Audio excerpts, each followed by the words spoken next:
Hello guys, welcome to another video. Today I will be going over some of my concepts for outcome memories, Vector, Espio, and Charmy, which if you didn't know, just released new models for them. But anyways, let's not waste any time and get started. The first concept I'm gonna go over will be Vector. Vector will be a pure support character with a base HP of 125, and you will see why in a minute. He will have the same speed as Knuckles as well. His first ability will be Bubble Protection. If he taps the ability, it shoots a projectile, which if it hits his teammate, they are giving a shield for 5 seconds, reducing 45% of the damage that is dealt. Another way is if you hold the ability, it gives Vector a bubble shield that protects himself from 45% of the damage for 5 seconds. This ability has a 25-second cooldown. The second ability for Vector would be Boom Box. Vector can choose one of 3 boom boxes. One of the boom boxes would be a jukebox, which slows down the killer by 10% when he is near. The trap can be destroyed. The other boom box would be a regular boom box, which speeds up survivors by 15% in a small area, similar to a boost pad from DoD. The third one is a combination of the two, which can speed up the survivor and slow down the killer when near. The drawback to this is that you can only place one of these, and the speed up is 10% and the slow is 5%. Passive would in the last moments. When he uses the other two, it has a cooldown of 30 seconds, and if you use the boombox, it has a CD of 35. And for Vector's final ability, which is called Tail Sweep. Tail Sweep is pretty self-explanatory. He swipes his tail, which doesn't stun, but knocks the Exi back and slows him for 1.5 sec. And finally, when the ring spawns in, Vector will activate his passive Adrenaline. He gains a 25% speed, but loses the slow on his tail swipe ability and reduces knockback. Now that the abilities are done, let's go over the LMS buffs. I think Vector's Bubble Protection damage resistance should be increased to 60% and get an overall damage resistance of 20%. His Tail Sweep should also be buffed by increasing the slow by 5 seconds. And finally, I think he should only get a HP buff of 40 since his survivability is already pretty high. And that's it for Vector. I'ma move on to the next character. The next character I'ma go over is Charmy B. Charmy is a stun survivor character with a base HP of 100.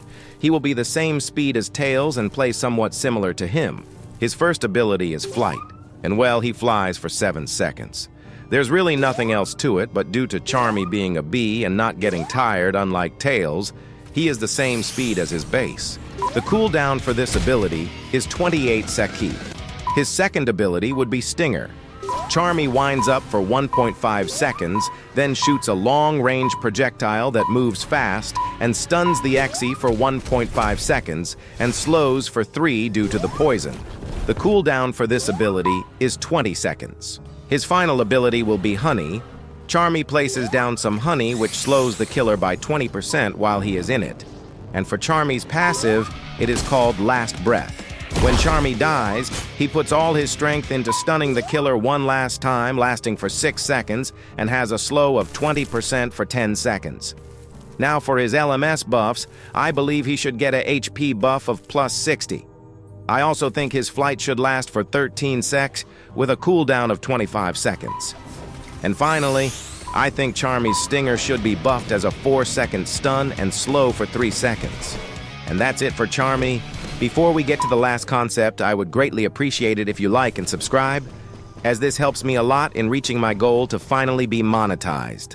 Anyway, sorry for interrupting. Let's get into the final concept. And last but not least, my favorite of the trio is Espio. Espio is a support stunner character with a regular base HP. He will be the same speed as Cream. His first ability is Tongue Grasp. Espio aims and can shoot at a wall as a sort of grapple and swing, or just pull him towards the spot, of course, with a limited range. Or he can hit another survivor and pull them towards him. This ability has a cooldown of 30 seconds, so use it wisely. His second ability will be Camouflage.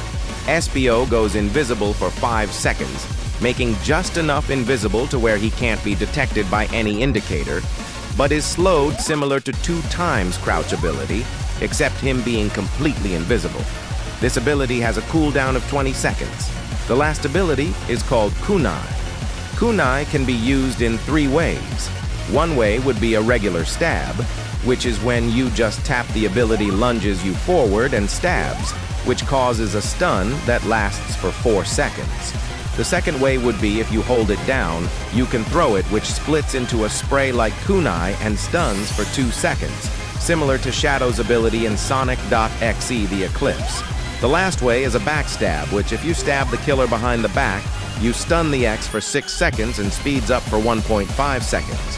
His passive ability is that he can stick to walls and walk on them for 5 seconds, but he has to refill his stick bar with stabs or tongue grasps.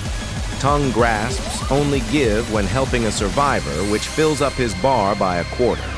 A regular stab is a quarter, a backstab is half, and a throw is a quarter. His LMS buffs would be a cooldown reduction from 30 to 23 seconds. He should get a HP buff of plus 60, and finally, his kunai cooldown is reduced to 18 seconds. These are my takes, and what I personally would think would be cool for the game. Don't forget to like and subscribe, and if you have any suggestion for more concepts you would like to see me do, put them in the comments. But anyways, have a good day, morning, noon, or night.